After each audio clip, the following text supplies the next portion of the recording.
The following is a Comfortably Zoned Radio Network production. If for some reason this does get voted on, the A's want this voted on by the end of July because that's when the city council goes on a recess. So what they're saying is, from the A's perspective, is one way or another, we want a decision by the city of Oakland by the end of July.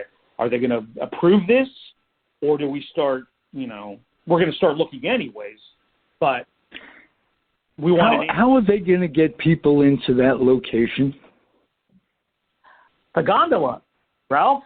You've heard of that? Okay. Gondolas. Right. Or a submarine. Apparently they've been approved. That's been approved, apparently. I didn't know it was approved until I saw something a day or so ago. But I don't know if I'd gondola, really you mean? Flying over 880, Ralph. I don't think I'd really feeling good about that. But no, I mean, that's the problem. And, I live in in fact, we talked about the Richmond district where I live here in San Francisco. It is an area that's trying to be anti-vehicle. And, hey, I'm okay, in certain respects, but truthfully, the real world is people drive. People have cars. There's no way you can drive to this ballpark. I don't see that's not even in the plans. So it would all have to be mass transit. And if you go to the A's site that has the ballpark on it, they do list all the BART stations within a relative walking distance.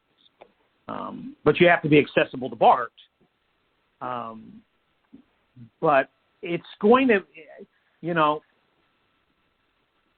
right now the A's, what they're trying to do, and Alex Coffey, who is the A's beat writer for The Athletic, wrote a good piece about the whole situation. And what she found out was that Major League Baseball apparently has had this, what they announced or the day before taping this, as a quote-unquote silver bullet for the A's for years, meaning maybe as far back as 2017 when this particular project, or at least the Laney College, which was the proposed site before, it didn't get very far.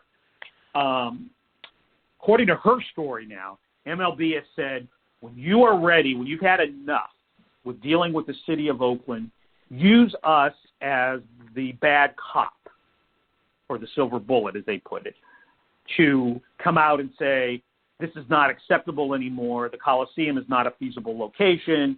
Either build this wherever, at that time I guess it was Lane College, or we're relocating. And I think that's where we are now, if her story is correct, which I believe it probably is, speaking of trying to get sources. And so I think that's what's happened now. It's making, because if you listen to any of Dave Cavill's many interviews since this came out, he's pushing it more. I mean, he's obviously saying it's up to the city of Oakland's got to vote on this fact sheet, but it's Major League Baseball saying this more than we are saying this. So if that's really true, that's what's going on. It's not just that they woke up yesterday and said, okay, we're tired. I mean, Ralph, depending on which medium you're talking, we're the fourth largest market in a lot of these different rating systems in the country. Some of them are 6, some say 7, but really we're about number 4. So you got New York, LA, Chicago, Philly, and all that in that. Generally speaking, you don't want to lose a market that high. That's not exactly, companies don't want to leave in that respect. We're not talking about taxes. We're not talking about even tech companies going to Austin, Texas to save money on tax. We're talking about media profile. You just don't want to leave it'd be like leaving Chicago or leave, it's just, you don't think of teams doing that. Right. So it's very, go no, ahead. I just think, Ralph, I'm just saying, I just think that they've decided, okay, we're going to, open the drawer and take that silver bullet out and make Major League Baseball the bad cop and say they're the ones who are pushing this. Okay. I hate to cut to this because I was 12 and my New York Giants moved. So I'm an example of what a terrific, horrendous loss it is for a kid to lose his or her fandom. And but I see it happening. I do. Can you predict which city it will be? Do you think the A's would go to Vegas?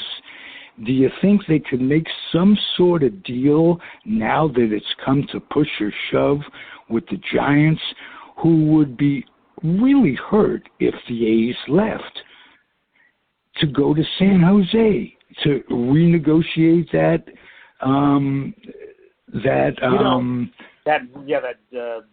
What do they call it? I can't even think of the word anymore. It was so simple. And they didn't really have it. It was home. I can't think of it either, but it's not. It was so funny because it was so out there for years and years and years in the '90s, late '90s, early 2000s. Oh, what was it called? Territorial rights, I guess. Territorial rights, which didn't really exist, but they made it up as if it did, and I don't think the Giants would be open to it for reasons of ignorance, because, as I say, with two teams thriving, 1989 was a great example. Both teams drew over 2 million people in the Bay Area. And it was good for the Giants to have the rivalry, and it was good for the A's to have the rivalry with the Giants. So could that be the thing that saves them? I don't think so, Ralph. I think what you said about ignorance, I don't know about ignorance, but I think there's always the fear of losing revenue. And it's hard to believe that when you look at the ballpark. We're talking about the Giants, Oracle Park, Pac-Bell, whatever you want to call it. It's a beautiful ballpark, and I don't think you're going to lose revenue if the A's stayed and built a new ballpark and drew 3 million also once we get back to whatever passes as normal. And the sad thing about this whole, when you go back to that era of the territorial rights, is, Walter Haas, who was the owner when I first started covering baseball in 1987, was the most generous man in that realm that I have ever met. You would never know when you would meet Walter Haas or see him at the ballpark that he was the owner. He never dressed like he was an owner. He was outgoing with people. He treated people with respect no matter who they were. And in 1989, when the Giants were trying to build in San Jose at that time, or at least try to get it on the ballot, they shared territorial rights for the first, 20 plus years, I guess. He waived it. He waived it to allow them to put that on the ballot in Santa Clara County. That's how this all started. So the kindness of Walter Haas bit the A's, 10 years. I guess it was only about 10 years later at the time, like 10 years later. And that was sad. Now, at the time, somebody, and I don't remember who, asked about all this. And, of course, by that point, in fact, I can tell you exactly how it was brought back was because when there was a show at the time on whatever it was called, which is now NBC Bay Area, called Chronicle Live. And it would have Greg Papa on as the host and different people. And they had Walter and Bob Lurie on as guests. And Papa had done the A's, obviously. And this was a year before he started doing the A's on TV when the original vote was coming up. And he asked them about the whole era, and they confirmed that that's what happened, is that he waived the territorial rights, Walter Haas, to allow Bob Lurie to put this on the ballot, which it didn't pass. But still, that's what opened it up for the Giants to say, this is our territory, because Walter Haas basically gave it to them so they could get a new stadium. So... Hey, you know what this is? This is an unexpected history lesson on Comfortably Zoned Radio. I had no idea of that. And it's really, so to answer the question, no, they're not going to give them anything. They want the A's to. I'm surprised they haven't put up memes on social media, Kermit the Frog drinking iced tea or whatever, because obviously this is something that benefits the Giants going forward if the A's relocate. As far as cities go, which you did ask the first question, I think Vegas is legitimately a place. I like how the A's AAA team immediately put out a statement, the Aviators, who have a pretty nice ballpark of their own that was built, I believe, first or second or third year of it. It's a very nice ballpark from what I've been told. Saying that, we're here to be their AAA team. We have, whatever the A's do down the road is not our concern, even though they are their affiliate.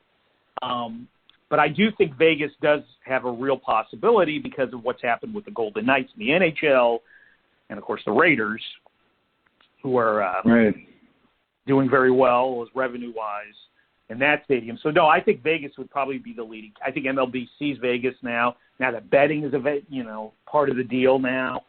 I think Vegas has I would say if they're relocating, because Portland is a smaller market, the Rays, there's still been talk recently, the Rays going up to Montreal and playing some of their games there, though the pandemic kind of stopped that because obviously we can't travel north of the border.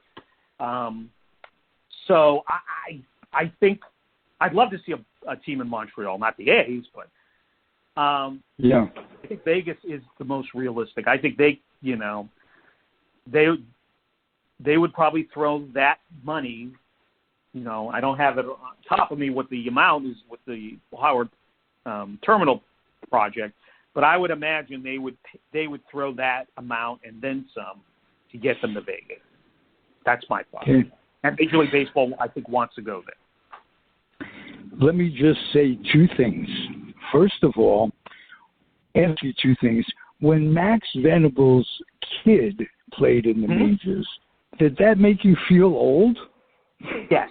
I know, and you're younger than me, considerably. Well, yeah, because he's the same age as my oldest sister. And so, and I remember Max, playing at, he's 10 years older or so than me, but I remember him at Cordova High. He played, obviously, baseball and football and basketball. Right. And so, Randy Lurch is a little bit even older than Max Venable. But even him, all these guys, because it was such, like I said earlier, a small community, everyone either knew everybody. There were other guys, a guy by the name of Larry Wolf who played for the Red Sox in the late 70s, I think the Twins also. He went to Cordova High. And then you had all these other guys. Charlie Manuel, not Charlie Manuel, the Mets had a man. Jerry Manuel. Jerry Manuel. Wasn't he from Rancho Cordova? Yes. And then you had Sac High, which is downtown, like near X Street, I believe, downtown. Had quite a few players. So there were quite a few. Hiram Johnson, I believe, is where Larry Bowa went, which goes further back. I remember Christian Brothers was a force. They had wonderful athletics. It was a huge community for prep. There was no doubt. The Little Leagues, like our Little League field, was right at our elementary school. And so, like, the Bad News Bears, the original, came out when I was that age. I was 9. So it was like the Little League age. So the movie, a lot of people thought the movie was, it's a movie, but a lot of the Pizza Hut scenes, right? Because they go to Pizza Hut in the movie, that resonated because that's where people went. We went to Pizza Hut. All the businesses in that area supported Little League. They either funded teams or, you'd walk in and the pictures would be, the team photos would be on the wall. That movie is what, to me, that lifestyle was. And that built baseball fans, whether the kids made it or not. They developed they also had a bunch of players come in for dinners every year in Sacramento. It was just favorable. Let's put it that way. Baseball favorable. Yeah, the late Ken Gimblin, who was on radio and television up in Sacramento for decades, would host a lot of those dinners. I remember him talking many years ago about Juan Marichal and all these giants. Willie, and that was the other thing, when we're talking about accessibility and, with Randy Johnson, aloofness earlier, when they weren't making the big bucks like they do over the last actually probably the last 40 years now, 45 years, they were much more interested and available to do these type of things and go to these dinners. And I remember the Giants would have a barnstorming group of 3 or 4 players that would come to Sacramento and go up to Marysville. Right. Yeah. He would host us. And so it was that does build, it's a bonding thing again, as far as trying to get people interested in the game. And the one thing the money has done, though, on a positive side is, truthfully, I can't say this for a fact, but I would imagine Juan Marichal didn't donate money. Where these players today, when they do these things, they do donate and give money to these programs and stuff. So there is a plus and a positive for the salaries that people do make today, because most of these players are very, very forthcoming in helping and donating charities and helping their old baseball programs. Randy Johnson did rebuild the ballpark or field in Livermore about 10, 12 years ago, maybe a little longer than that. And it's a beautiful field now compared to when we were all there, and there were rocks and in the infield and such of that nature. So he spent a lot of his own money helping refurbish the school's field. So there is that positive with the money the players get today. What was your biggest thrill in broadcasting? Who did you meet, aside Randy Johnson, who you were I kind of awed by? Who did one day you were interviewing and you just said, for me, it was Bob Wolf. I remember doing a podcast. And I thought to myself, I'm talking to Bob Wolf, and I got goosebumps in the middle of the podcast. What brought you the goosebumps in your radio career? That's a good question, because there's many different facets of people, I guess, in the professions. Because I was always a big, obviously, baseball fan. I was also a big radio fan, because Sacramento,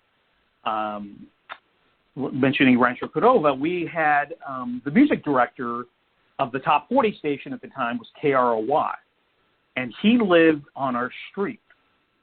And he would come out every Saturday and put a box of 33, or 45s, I should say, in a box and put them on the sidewalk or in his driveway, and all the kids would run and get the records, and they would have not for sale, because they were obviously sent to radio stations by record companies.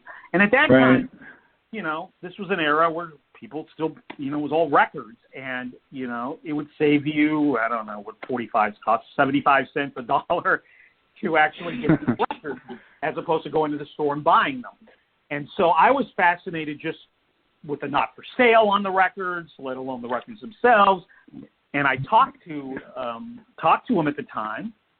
And so I was big into radio from a very young. I was at that point, I was probably 6 or 7. And I got to go down to KROY, which was on, I believe, Arden Way in Sacramento. And it was right by the Wonder Bread factory. And so to this day, I can still smell the bread. And if you lived in Sacramento and you were anywhere near that area, it was much like the Mother's plant used to be by the Coliseum, which you could see in right field. The smell still sort of in my nose almost 50 years later. So there's different brackets. So like in radio, Bill King. Oh, I can imagine. Wow. Bill in 1987. And Lon, because they worked, Bill and Lon obviously were a pair on the A's at the time. That was just, with Lon especially, it's so weird, speaking of memories, the first thing that popped into my mind was sitting in my uncle's Buick in about 1970 or 71, and we were listening to a Giants game on the Golden West Broadcasting Network, which was KSFO, and in Sacramento was KFBK. And if you're a fan of Giants baseball, right? Bye, baby. And when I met him, it flashed back to sitting in the car listening to him with Lon didn't talk all the time. So there was always the static and the pauses in between, when he would give the call or whatever. But that all, it was like a flashback to me at the time. And it was just to meet him. And the same thing with Bill. And to eventually become friends of theirs and talk to them on a daily basis was something that the 3-year-old to 20-year-old me would have never thought would have been possible. And to see them as human beings and just down to earth was just incredible. Wow, that's the perfect answer. The perfect answer. Player-wise, Ralph, I would say Willie Mays. Because now he, unfortunately, because of my age, the only time I really remember seeing him was a couple of games at Candlestick before had to be before as we're taping this. The day before we're taping this was the anniversary of his trade to the Mets, which was 72. For Charlie Williams. Yeah, Charlie Williams, who they hung on to for a long time to I guess, say the trade was worth it, because he was still pitching in the 78, Charlie Williams. But Charlie Williams was underrated. He was pretty good. Right? Yeah. Wasn't he a knuckleball? Maybe he learned it. I don't remember I think which by the pitch time he threw. Yeah. But anyway, a little bit in, and then obviously the memory I have more is the 73 World Series, which was his last my favorite time. And of course he misjudged the ball in the outfield, and so I really never got to see him really at his best. But he's still Willie Mays. And when he, just recently turned 90 years old, and even, players like Buster Posey, who obviously were born decades after his career was over, there's an aura about him because of what he did. And, even, I know he, from my dad, who obviously saw him play in person, to other people who saw him play in person in his prime, the joy that he showed in just playing the game and the speed and everything else. But as Buster Posey said, the players of today are in awe of him because of his stats, because those stats are still monumental. And if you're a professional, of course, you're not going to beat that. Mays was someone who transcended the stats because of the way he played the game. He brought a joy to the game that hasn't been seen since maybe Kirby Puckett was the only person I could think of that so enjoyed the game. And he knew he was an entertainer, and he did things deliberately, like with the cap flying off his head. Right, smaller cap. He's admitted over there. But meeting him, just from the aura of Willie Mays standing right in front of me,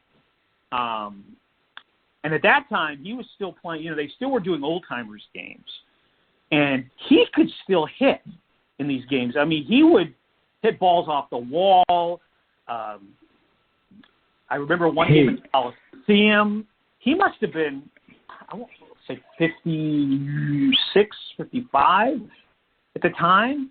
And he was hitting line drives everywhere. And there's a video they showed recently on a Giant. I might have been on the day before his birthday on a Giants game where he was at spring training with Kevin Mitchell.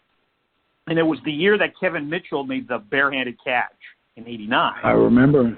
I remember and that. spring, he was working with him on the outfield, play, and they showed this thing at the old Scottsdale Stadium where Mays jumps and almost takes a ball like somebody had hit a fungo, but it was going to go over the fence, and he jumped and almost caught it. And Kevin Mitchell's standing there like his mouth is dropped open because at that point, this is 1989, so Mays was probably like 58 maybe. Right. And he was jumping almost over the wall to make the catch. So he was an incredible athlete. Even there's another, speaking of YouTube, there is a video that is out there at a Mets Old Timers game. Have you seen this one, Ralph? I don't think I have. You ought to check it out. 1981. It's been on Twitter a lot also. 1981, Old Timers game at Shea, and he makes a diving catch in left field. Whoa. I think he was playing center, but he came over. I don't know who was playing left, but I think he came over and just made a diving catch in left field. And at that point, he was 50 or something. So he was an amazing athlete right up until they stopped, playing I guess the insurance company, there was some insurance issue was why they stopped these old-timer games. But but anyways, just the fact it was Willie Mays, the point is he was standing right there and talking to me. It was just talk about goosebumps. Well, you mentioned an Old Timers Day and Old Timers Days when the Giants had Al Rosen as general manager, and this must have been around '89 as well. He brought back the Cleveland Indians of 1954 and the New York Giants of 1954. And I went to that All-Timers game, and not all of them were alive, of course, and but just seeing them out there together. Who, off the subject, who disappointed you when you met them? Either a hero or something. Were you disappointed by getting to know anybody? Who was that? That's a good question. It's going to be sort of out of the sports gender thing, but Dick Clark. I worked at Dick Clark. I worked at KOIT Radio back in the late 80s and early 90s. And we, for about a year, had Dick Clark as our spokesman on TV doing all the commercials and stuff. And I had to pick him up at the airport, come in, and he was going to do some voiceover stuff.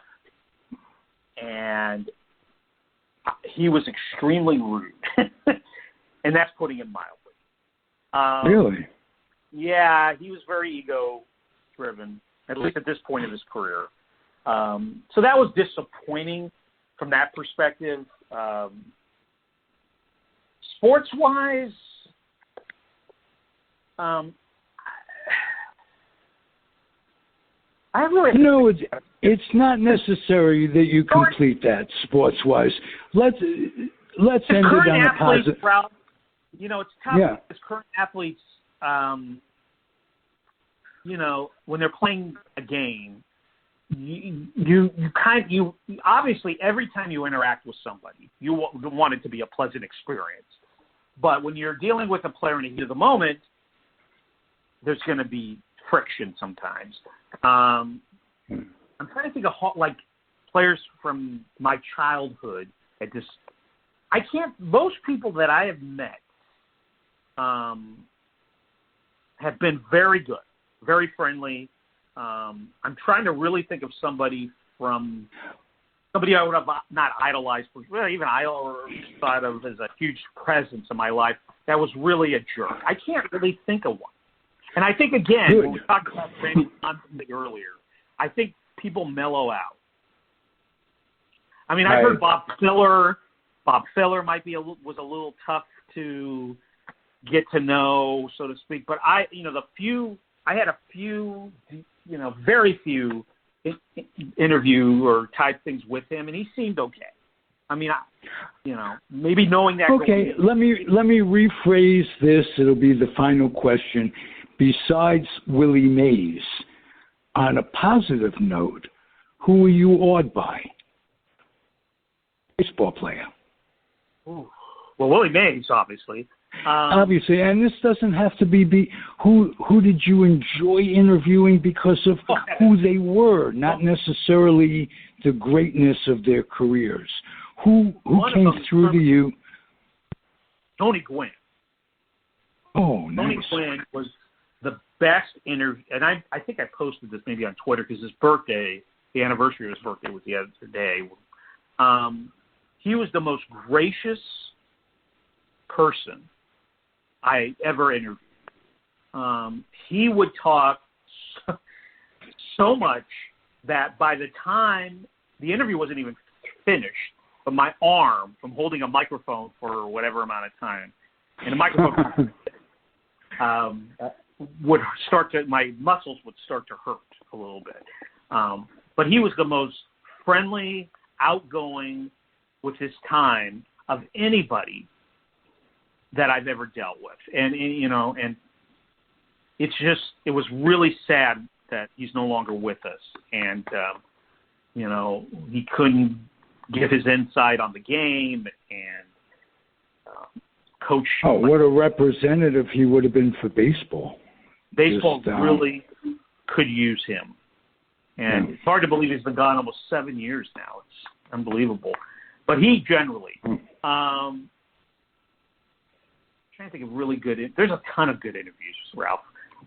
Well, that'll do. And I'll tell you a good interview if you're ever doing podcasts. Joe Salvatore. I'm not as good as Tony Gwynn, trust me. But. All right. For me, this was a terrific interview. I'm going to make a two-part podcast, and I'm going to thank you very much. First part will be released today, and I'll send you a link to it. And I want you to know that this was fun for me. And if it ain't fun at my age, it shouldn't be getting done. So I try to make it fun all the time, and I'm really appreciative of your company. Thank you, sir. Oh, Ralph. Sir. It's a great pleasure to finally be on with you. No, it's my pleasure, and I hope you'll come back one day and we can talk more. I would love that. Thank you, Ralph. Thank you, my friend. It's the Comfortably Zoned Radio Network. Joe Salvatore's the guest. I'm Ralph Tycho, the weak link of it all. Adios, everybody, and happy trails.